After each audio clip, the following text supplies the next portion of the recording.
All right, hello, welcome. Can you believe it? Well over a year later, we're finally doing the world's best birth chart, okay? Oh yeah. I'm Shaina, by the way. I'm an astrologer, and yeah, we're doing the world's best birth chart. Okay, so if you haven't seen the world's worst birth chart, I did that a while ago. It's like a really old video. I probably look really, I feel like I do look different, honestly, and definitely the quality is a lot worse. You know, that'll be linked in the card up here. I literally used the same camera, same setup. I just didn't know how to work my camera. But before we get any further, let me get the advertising out of the way. So I sell birth chart readings on my website, shainaemily.com. Thank you so much to everybody who's bought a reading so far. I'm working extra hard to get through them. I have been actually working so hard to the fact that I've been like stressed because I think I need to take a week off of doing a video for this channel. But I love doing these videos so much and I don't want to like miss a week because I've been so insanely consistent for so long now.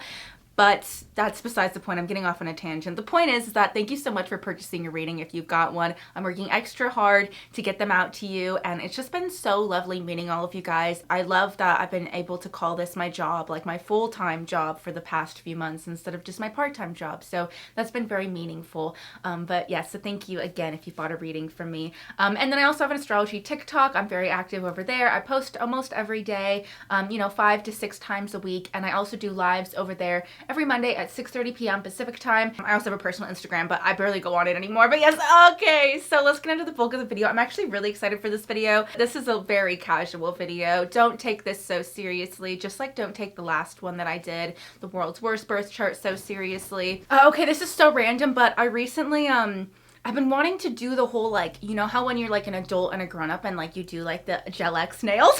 That's at least how I see it in my head. I've been wanting to do that, but I live in a small town and nobody here, they're all tweakers. Like, I'm just gonna be honest with you. Everybody that I live around is either an old person or a tweaker, okay? Or both. And so I don't trust any of these people to do my nails at all. And I really don't want to drive like a long ass time into town to be able to get my nails done well. So I finally got, for the first time ever, I'm wearing press-on nails. Like, I've never done that before because I grew up around the generation when I was a kid where like press-on nails were so shitty and so crappy and so garbage, and like that's always like the image that I've had of them, that they're like the cheap things from like the 99-cent store that you play with as a kid and they fall off. But I got like, I guess, pretty legitimate press-on nails this time around, and they actually make me feel my age for some reason, but I've never had fake nails on in my entire life. I know they're like so small and not that exciting, but it's a very weird sensation for me. That doesn't matter, but let's move on to the point of the video. Yes, we're doing the world's best birth chart. This was really hard for me, and I wanted to preface this with saying this is important to watch before you get into it, so please watch this as a little bit of a disclaimer before we get into it.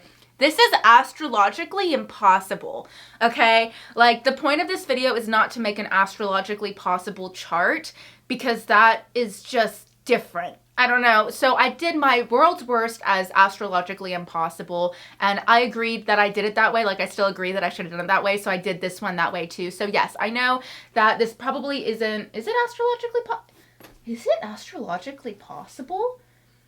I actually think that I accidentally made it astrologically possible.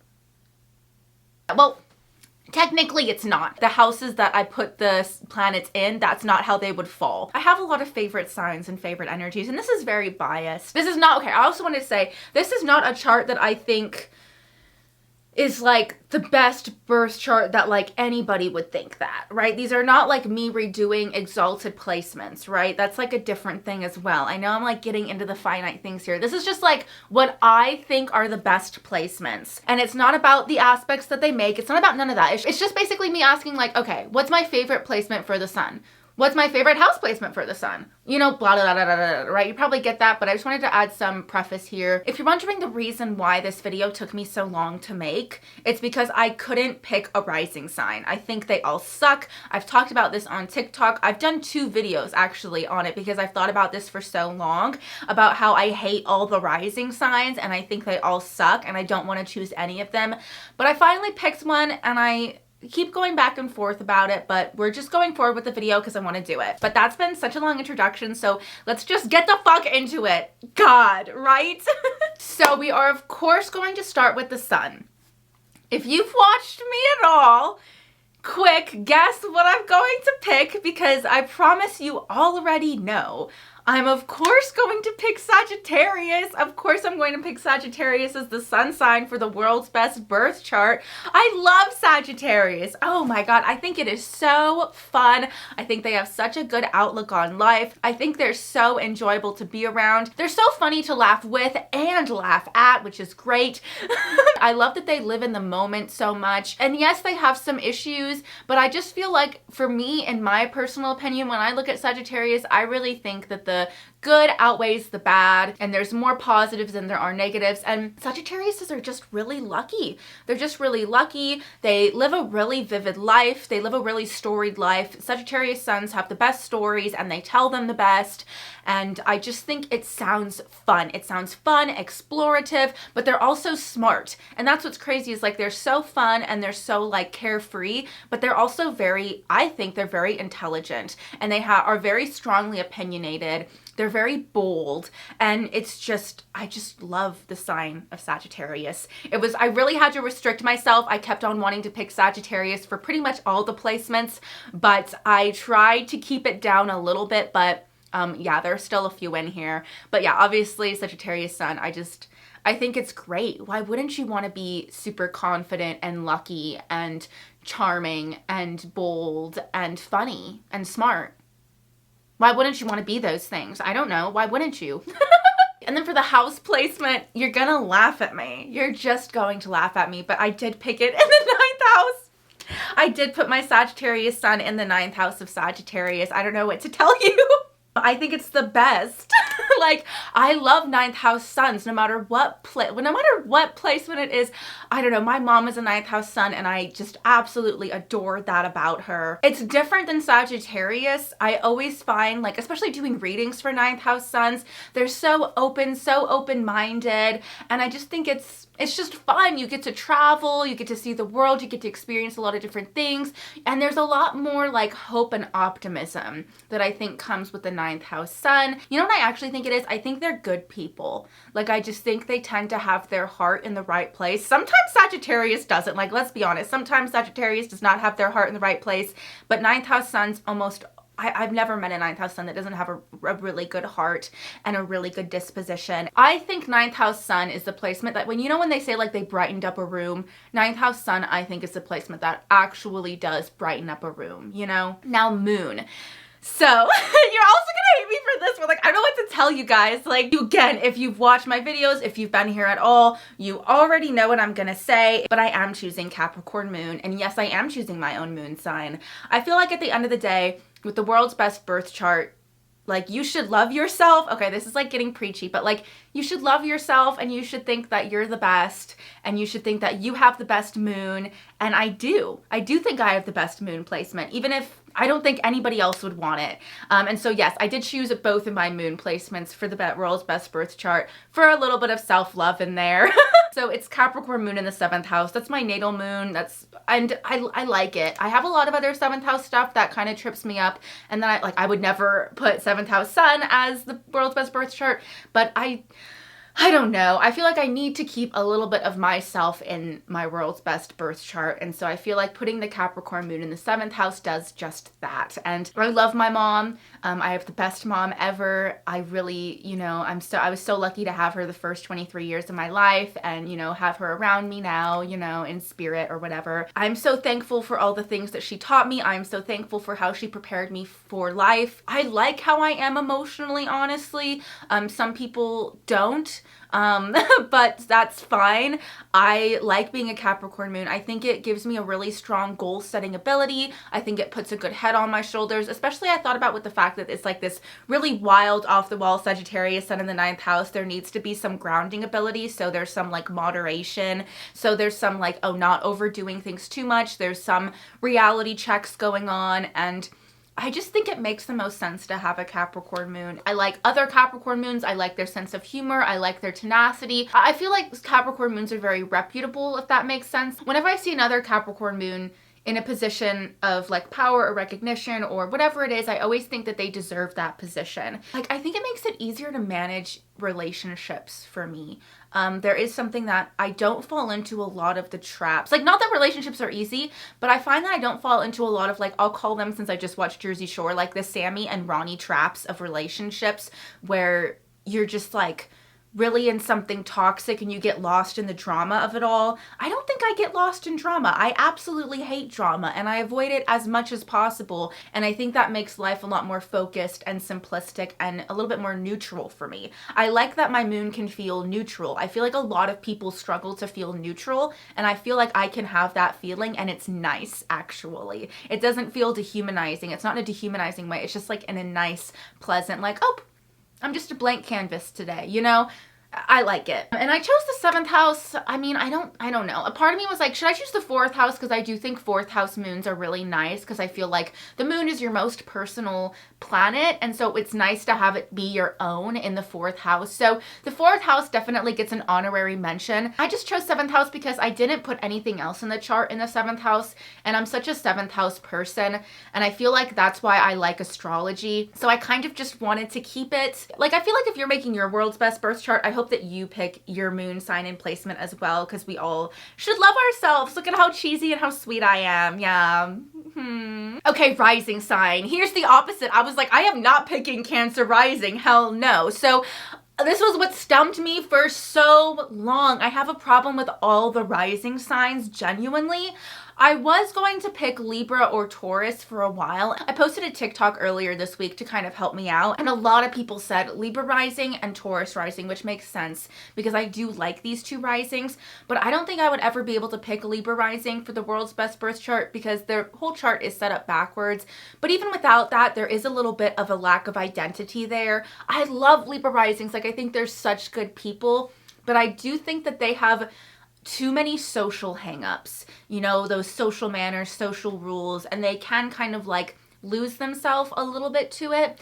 But I love them, so it's kind of like an honorary mention. And then Taurus I was going to pick as well, just because I think either sign ruled by Venus is nice. And so at the end of the day, I kind of surprised myself, but thinking about it more, I think it makes sense with like what I've said throughout my time as an astrologer. I don't know. But I wound up settling on Gemini rising. So yeah, we're going Gemini. First of all, I love the Gemini Sagittarius dichotomy. I know it's so weird to like opposite signs together, but I love people with both Sagittarius and Gemini energy together. So it makes sense that I would have to have both of them included in my big 3 of the world's best birth chart. A big thing that made me really be like, okay, then maybe, was the fact that a lot of people mentioned that they loved their Gemini rising and that they're really thankful for it. And I was kind of always under the impression that people with Gemini risings felt like a little bit crazy, a little bit nutso. I don't know. But I think that people like it because it makes you charming, it makes you sociable, it makes you able to adapt to new environments, it makes you able to kind of hold a conversation with anybody. I think it would also make you likable with like bosses or co-workers, and I think it's just very pleasant, and there's a lot of ways you can go with it. And so I think it's very like open-ended, which is nice. Plus, a lot of people think I'm a Gemini rising on TikTok. I don't know, I struggle with being like childish and making mistakes and even like making bad decisions, right? Sometimes it goes too far the other way, and I don't get to do any of those like you live and you learn things, you know, that I kind of look at people, I'm like, I'm envious that you get forgiven for that stuff.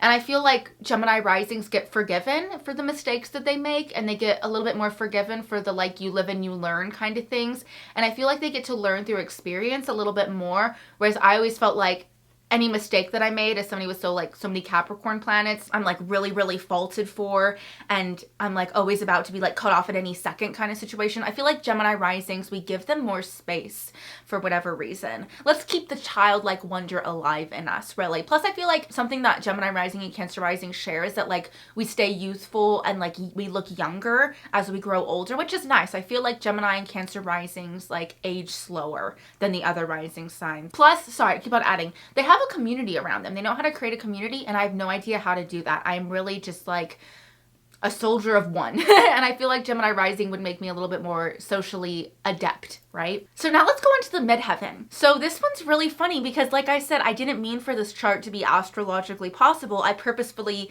got rid of that rule so it could be astrologically impossible. But funny enough, before I chose Gemini rising, I already knew what midheaven I was picking, and it's mine. I love my midheaven, and it's Pisces. Now, most Cancer risings don't have a Pisces midheaven, but I have an interception. Actually, most Gemini risings have a Pisces midheaven, but I love being a Pisces midheaven. I don't care how stupid it is sometimes. I think it's the best because I think Pisces energy is really cool. Of course I do. I'm a Pisces midheaven. I like look up to that shit, right? I think Pisces energy just looks cool from afar. I think they're really like chill, and I like their aesthetic. They wear clothes and they do their hair really well. They tend to be very artistic. They're just like really interesting people, but I don't like all the other stuff that comes with Pisces. But when it's just something that you project, that sounds cool. Like, I'm like, I really hope I do project a Pisces midheaven. I have Saturn and Aries in there, but I feel like it's a little bit almost like unattainable. Like, even for me that has one, I feel like it's a little bit unattainable, and I think it's really magical. Also, I was definitely raised with the idea that I could do anything I want, and I can dream as big as I want, and whatever it is, I can reach that height and I can go after it, and the world is my oyster. And I feel really thankful that that's how my parents raised me. Like, both my parents did performing arts stuff, which makes sense with that Pisces midheaven. And they both were very much like, you know, whatever you want to do in life, just do it. You just have to be successful, or else there's no point. But, you know, whatever it is, if you're successful in it, we're happy and you can go do it. And I feel like that kind of open-ended mentality was really beautiful. And I'm glad that that was pushed on to me, because I definitely never, like, I grew up acting and I never received that thing of like, you need to have a backup plan. You can't act. You can't dance. That's stupid. Like, nobody ever told me that. And they were always very supportive. And I feel like that's what's nice about Pisces midheaven. Pisces midheavens are more likely to find roundabout ways to get to do their job. Like, I don't like the idea of like clocking in and clocking out and having like, I know it sounds insane, but I don't like the idea of having a bunch of security in my job. I like the idea of like having to work for it and having the possibility for things to get really, really good at any time, not really having a boss, having things be really open-ended and loose and artistic and magical, and basically like what I do now, right? I get to control what I do, and it's online, and it's all about, you know, magical, very Piscean astrology stuff. And I love what I do for my job. Like, I absolutely adore it. And so I just, yeah, that's one of my favorite points in my chart is my Pisces midheaven, honestly. So I would not change that in a second. I actually, looking at it, I did put quite a few of my own placements, but I do feel like we do subconsciously pick our birth chart in a little bit of a way. And so, of course, some of my placements I picked for a reason, and I really liked Mercury. So I chose Mercury and Aquarius. I kind of touched on this in my previous video, where when I was thinking about the exalted placements and how Mercury was like repeated in its domicile and exaltation, I took it out, but I went on this whole rant about how I think Mercury and Aquarius should be exalted. And then I took it out because I was like, this is just basically what I'm going to say in this video, because I'm going to choose Mercury and Aquarius for the world's best birth chart and my favorite Mercury sign. Oh wait, no, it isn't astrologically possible. You cannot have a Mercury and Aquarius and a Sagittarius sun, so this is astrologically impossible. But I think it's the best placement for Aquarius, just because I think it makes somebody really smart. I'm obsessed with the idea of being smart, and I really picked my Mercury in my head to be like as smart and as genius-like as possible. And I think Mercury in Aquarius is like where Aquarius should be, because you want to like get really into a topic and research it and be able to debate it and be able to stand up for it, be able to kind of like really fervently stick with your opinions and be opinionated, but still have that open-mindedness enough to be able to change things when you hear new ideas. And I feel like Aquarius Mercury does have a really strong thirst for knowledge. And I do find that there is this like little genius-like quality in Mercury and Aquarius that can make somebody really good at a lot of things like science and technology, astrology, just these like really big worldly concepts. And I have a Capricorn Mercury. I like the Saturnian edge on there, but I feel like just putting Mercury, Uranus, and Saturn together creates like ultra genius, evil genius. Honestly. Literally. Like, there's a good mix of having that Saturn, so they still choose their words wisely. But with that Uranus, it adds a little bit of chaos, and I like the chaos. I like some mental chaos. I'm not even afraid to admit it. And I think that Aquarius Mercury has a lot of dignity in the way that they speak. And yeah, at the end of the day, I'm just like, oh, this is the smartest position. Like, that's done. Okay, moving on. And then I don't know if I'm gonna regret this, but I did choose it for it to be in the 6th house. And again, I did just pick like, I want a supercharged, overcharged genius Mercury that could pick up anything at any time and be really smart and really organized and is able to pick up like big concepts, little concepts, do daily tasks, do big tasks, create projects. Like, I want an all-around versatile Mercury. And I do have a Mercury in the 6th house, and I don't like a lot of my 6th house energy. I don't like a lot of my aspects. I think most 6th house energy sucks. But I do think it is important to have just a little bit, to be more practically minded and to be able to get things done. I know nothing in the 6th house is really good, and I could go on a whole tangent about why 6th house Mercury has some troubles and has some struggles. It can be very obsessive and very nervous and very anxious, but I just feel like at the end of the day, it made me really smart, really capable. I could pick up information really quick. I've always been able to memorize things very quickly, read very quickly. I didn't have that much trouble in school, honestly. I always found it really easy to get good, like not really easy, but decently easy to get good grades. All you have to really do is complete the work. And I feel like Mercury in the 6th house has the tenacity to get everything done in a day. And so I just feel like this is like a supercharged, really efficient, really, really smart genius like Mercury. And so that's why I picked it. Even though it's a little bit anxiety inducing, it's fine. You know, this person's a Sagittarius with a Pisces midheaven. Like, they need a little bit of that kick in the butt sometimes, you know? Venus. Okay, I'm really going heavy on my own placements, guys. I really apologize, but I mean, like, I don't know what to tell you. So Venus I chose, I'm sure you guys already know this. Again, if you've watched any of my videos before, I love my Venus placement so much. It is my favorite placement, period, in my birth chart. And that is Venus in Sagittarius. And I know I chose both Sun and Venus for being in Sagittarius. I don't know what to tell you. I just love my Venus placement. I feel like it's uncomplicated. It's fun. I love when I get the feeling of being a Venus in Sagittarius. I just like how bold I've always been with the way that I dress. And I feel like a lot of my like blind confidence comes from having this placement. But I feel like it's all just in the Sagittarius Venus, truly. I mean, even a Sagittarius Sun, without that Sagittarius Venus, they still won't have that blind confidence that I feel like I have. And I feel like it's because of this placement. I feel like it's more of a willingness to say yes and to try things. There's more of an open-minded quality. And I don't know, anytime I meet a Sagittarius Venus, I think they have a really good sense of humor. I'm really willing to jump into things. I'm really willing to like risk a lot of things for love. And so I don't know, this is just a placement I really like. And I actually wound up putting it in the 5th house. And now I don't think that, 5th house Venus isn't perfect, but I just think it's so fun. I feel like a lot of the reason why I don't get to like fully experience and express my Venus is because it's in the 6th house. And I feel like if it was in the 5th house, it would just really be like I'd get the full Sagittarius, unabashed, unashamed experience. And I do envy that. Also, I think this makes somebody like very creative. I think this makes somebody very attractive. It can make the beginnings of relationships really fun, really free, really enjoyable. A part of me debated about putting it in the 4th house just because I think it makes the home life really nice and a really pleasant home, really good at interior decorating. But then I was like, that's going to dilute some of the fun of the Sagittarius Venus. And we already have a very serious moon and Mercury. So let's just go all out fun and good times with the Sagittarius Venus in the 5th house. Now, does this person have a really big head and a really big ego? Yes. But why not? Now we're going on to Mars. So I actually picked Leo Mars. I really look up to Leo Mars. I don't know what it is. I don't know why, but I think they have a really good handle on the whole Mars situation, right?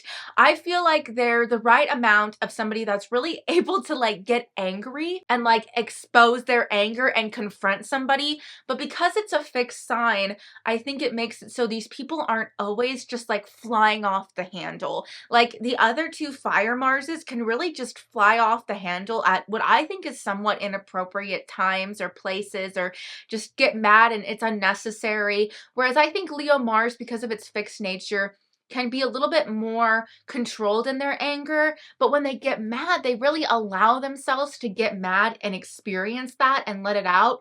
And as somebody with the Libra Mars in the 4th house, I kind of do look up to that in a weird way. Also, I think Leo Mars have a really good handle on themselves as far as like being very flirtatious, being very sexual, being very like in their body and comfortable and confident in it. And I just do think there is a real like natural charisma and like flirty nature that Leo Mars has that I have no idea what that whole thing is about. Like I really have no flirtatious bone in my body, and I like the way that Leo Mars holds and carries themselves, and I like how they're willing to go up and be like, oh, I like you, but they also are willing to hang back and let somebody else come up to them. I feel like they just know the timing and what to do when, and I do like that they're competitive because I'm not competitive at all, and sometimes I do wish I was a little bit more competitive, but not crazy competitive, not where I just like lose sight of myself, right? But I feel like Leo Mars has a good level of like healthy competition in them, and it's at least fun to see and watch, so I assume it's like fun to be a part of too. I don't know. I put it in the 10th house, and the reason why I put it in the 10th house is because I was debating about Capricorn Mars, but there's something that's a little bit I don't know, and I don't mean to be offensive while I say this, but I am a girl and I am thinking about this in terms of like what I would like to have as my world's best birth chart.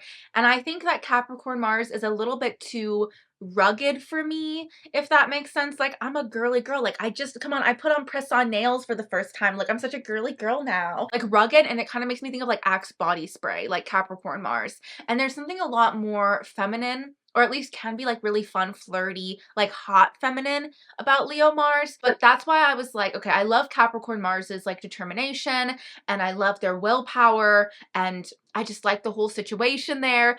So it's like, I think putting it in the 10th house will kind of like supplement that a little bit. Plus, I didn't mean to do this, but my mom had her Mars in the 10th house in Leo, and that girl had the most amazing work ethic I feel like I've seen out of anybody ever. She was so determined. But I feel like Leo Mars in the 10th house, that's like a powerhouse kind of person. Jupiter. So I picked Cancer Jupiter, which is actually my opposite Jupiter.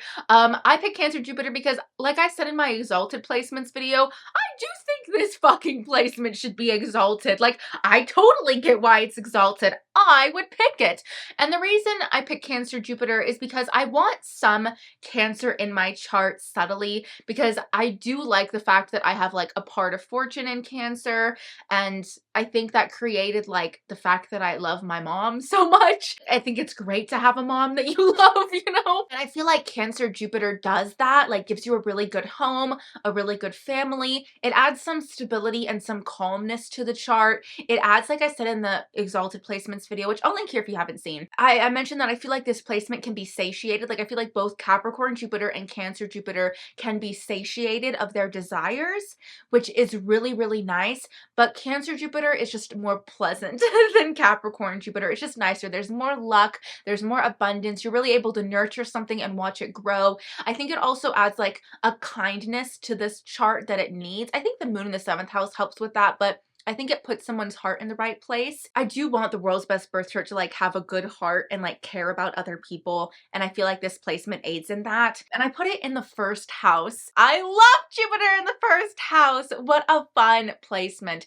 Again, it's kind of like all the same stuff that I've been reciting over and over again, but like Cancer Jupiter in the first house, it would be such like a warming, welcoming presence. This gives you like a bigger presence. This gives you like, you radiate a lot of good, nurturing energy. I feel like Cancer Jupiter in the first house would make for such a good astrologer. I mean, maybe it reflects my Cancer part of fortune in the 12th house, but a little bit more exaggerated, a little bit more of an emphasis there. And I really do like my part of fortune placement. So I feel like this kind of speaks to that, but even like better. I don't know. I just think Jupiter in the first house people have a lot of personality and a lot of life to them. And I just like Sagittarius energy. So I put it in the first house. Saturn. So again, this is another one that I agree. I really do agree with the exaltations. And I do think that Libra Saturn should be exalted. And I would really like this placement. I would never want Saturn in the 7th house. No, thank you. But I do agree with everything that I said in the video. And I don't want to reiterate myself too much, but I feel like this chart needs a little bit of putting themselves in other people's shoes. I feel like Libra Saturn can do that. Also, I feel like this person really knows who they are, and so it's good that they have an interest in learning who other people are with that Libra Saturn, even that 7th house moon. And I just feel like it's a very rational approach to Saturn. Like, I have my Mars in Libra and my Saturn in Aries, and I always wish they were switched. I don't really necessarily want a Mars in Aries, but having a Saturn in Libra, I feel like would just make for really practical, balanced, thought out decisions that really have the options weighed and has some level of patience that I also think that this chart really needs. You're gonna think I'm insane for doing this, but I really don't care because I truly am a Capricorn at heart. And so I put it in the 10th house. I put 2 malefics in the 10th house. I don't care if you think that's really dumb. I don't care that astrologers would say that that's stupid. I like that I have Saturn in the 10th house. I really do. I love my ambitious nature. I feel like Saturn in the 10th house is a big reason why, like, a lot of people say that they're like, I feel very aimless. They're never sure where they want to go in life. And I've always known where I want to be in life. And I've always had a very vivid view of it. Even with the Pisces midheaven, I feel like my Saturn in the 10th house has really concentrated me. I like having a really prominent Saturn. I'm not even gonna lie. But I would never in a billion years want it in the 1st, 4th, or 7th house. But I like being a Saturnian person, and so I'd keep my Saturn in my 10th house. I would not move it. It's tiring, but you know, you got that Mars and Leo in the 10th house to keep you moving. Uranus. So, I like having an Aquarius Uranus, but my main thing with it is that I think that it's a little bit too, like, how do I put this? Like, I do agree with the whole Gen Z thing, how we can all band together online, but like Coney 2012, for example, like nobody showed up on the actual day. That's very like Uranus and Aquarius. And so I like the air quality of having a Uranus, but we all know I would never want a Libra Uranus. Okay, I put that in the world's worst birth chart and I still agree with that.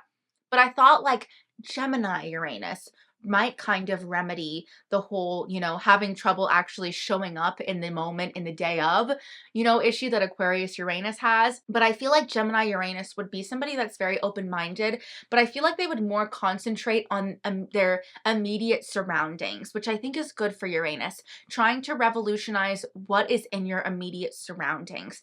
And I know some people might think that's bad, like you should think big and have for all of humanity, but I just don't think that as a single person, like, you can really do much to change the world, honestly, as much as I would love to think you can. And as I've gotten older, I've been like, all that matters is my immediate surroundings, and having that be happy, I really can't do it.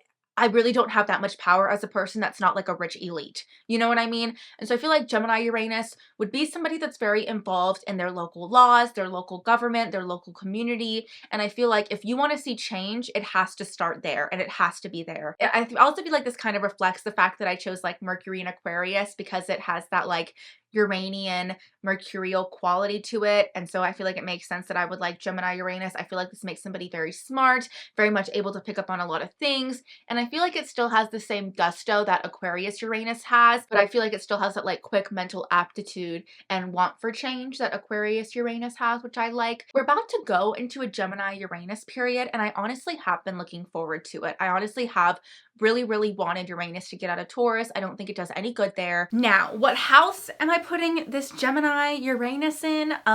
Yeah, I'm just putting it in the house of my Uranus, which is the 8th house. Just because I feel like I feel like a chart needs something in the 8th house. You know what I mean? Like, I don't know. But most things stuck in the 8th house or are really scary or intimidating. And I just don't think Uranus in the 8th house is a very intimidating placement to have in the 8th house. I think it makes me very unique. I look at taboo matters in a very non-taboo way. I see it very in a very fun, eclectic way. I don't know. I like this placement. I'm happy with this placement. I wouldn't put it anywhere else. I do like chaos. I do like change, but I feel like I don't sabotage myself with it. I just feel like I take it as it comes, and I do feel like it's a big part of my autism, but I wouldn't change that about myself. I think it makes me very curious, very investigative. Whenever I do readings for people that have this placement, I always like their sort of like mentality towards the taboo, right? Towards the darker, more weirder things. They're more willing to talk about it, more open about it, more, and just different. Like their views on those things are always very different, even to mine as somebody with this placement. And I like it. I just like this placement, so screw you, I'm keeping it. Next up is Neptune. So Neptune, I chose, again, I do agree. I know the whole thing with Neptune is like nobody knows where it's really exalted in, and there's a bunch of differing opinions and all that kind of stuff. But I do think it makes the most sense being exalted in Leo. I do like a good Leo Neptune. A part of it is because I can't stop talking about this, but I did watch Cabaret recently, and I do see how that was filmed during a Leo Neptune period. But I just think there's something so beautiful about being absolutely delusional about how great you are. And I do think that there's just such a creativity and there's such a performative quality to having like Leo in the Pisces planet. I do think Leo Neptune is literally just like dark cabaret energy, very Dresden Dolls, and I just really like that aesthetic.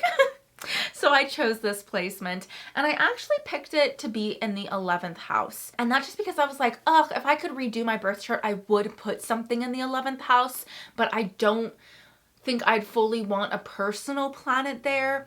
And maybe people with Neptune in the 11th house might disagree with me, because then they're like, oh my God, I get so lost in the collective. But I do think that this makes somebody that's really good at marketing, and they have really unique, weird friends, really artistic friends.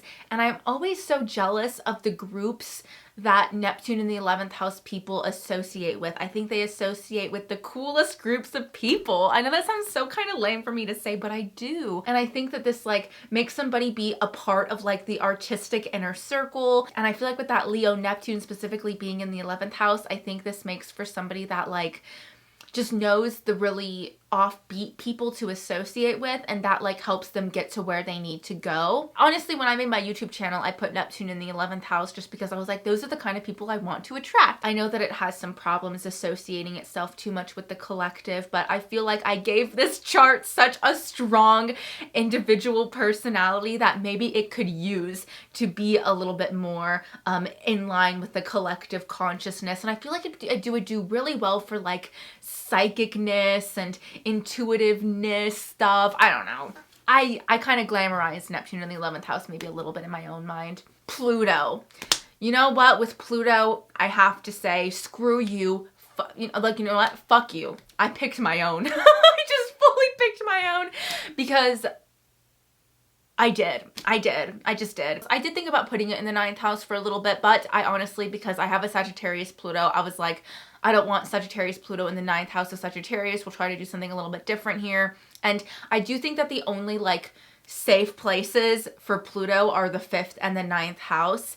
And so I put it in the 5th house, which I have. And I feel like because I put Sagittarius Venus in the 5th house, I'm like, I don't want a chart just with Venus in the 5th house. That's too easy. That's too, I don't want to be the favorite that easily. I don't want, I love that. I was like, okay, if Venus in the 5th house, like I'm pretty, I'm beautiful, I'm very artistic, but we got to have some struggle there.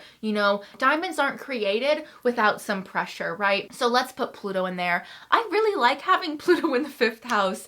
And I like it when I like the people that I see that have Pluto in the 5th house. Now there are some things that are a little bit iffy, like I am a little bit nervous about pregnancy and childbirth, but a lot of that has to do with my other placements that I have. And I feel like if you have Sagittarius Venus in there, it is a little bit protective. My favorite thing about Gen Zs is honestly that every Gen Z has a sense of humor. Every Gen Z is funny.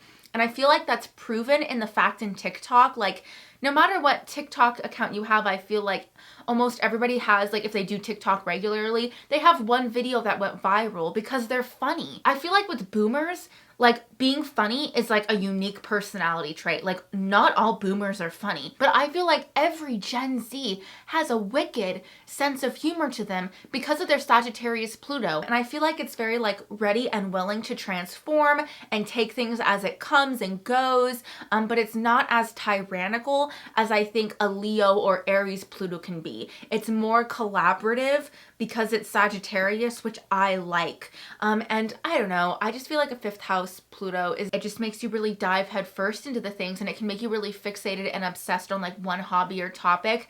And I like that quality. I think that this energy would do well with an Aquarius Mercury. I feel like whatever you'd be obsessed with, you would know everything about and be an absolute genius in. And let's be honest, that's my goal.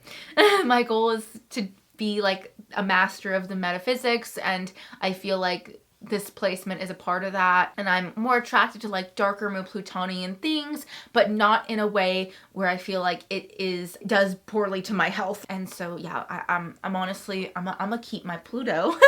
Yeah, I know there's a bunch of stuff that I didn't talk about. Like, I know I didn't talk about North or South Node. I know there's a bunch of asteroids, but I just know. I know this video is going to be so long that I cannot include any more into it. But if you watched the whole video, thank you so much. And please let me know what your world's best birth chart is. If you only want to do like the big 3 or the big 6, that's fine. Whatever it is, I would love to know what your ideal chart is. And I would especially love to know if there are like any placements that you have in your chart that you're like, you know what? I wouldn't change this about my birth chart, because I think we all have some like that. At least I hope we all do. We all should, let's be real. I think my Sagittarius Venus is a big part as to why I feel like I chose way too many of my placements, if I'm being honest with you, and I hope that you choose a lot of your own placements as the best as well. But yes, I have finally completed this very mini series, World's Worst and World's Best Birth Chart. I hope that you enjoyed it. I hope that you had some fun. This was a fun video to film. I am taking a little bit of a break from my Learn Astrology course. I am definitely getting back to it though, don't worry. There are just some other videos that I want to do first, and I actually will spoil it if you've actually been cool enough to get this far. I will be posting a true crime astrology video next. I'm hoping I'll be able to get it up next week, but a lot of times they take me longer, so it may take me 2 weeks. And so if I don't have a video next week, that's why. It's because I'm working really hard on my true crime astrology video. But anyways, I hope you enjoyed. Again, I sell birth chart readings on my website, shainaemily.com. I have an astrology TikTok, and I have a personal Instagram. Thank you so much for watching. Bye!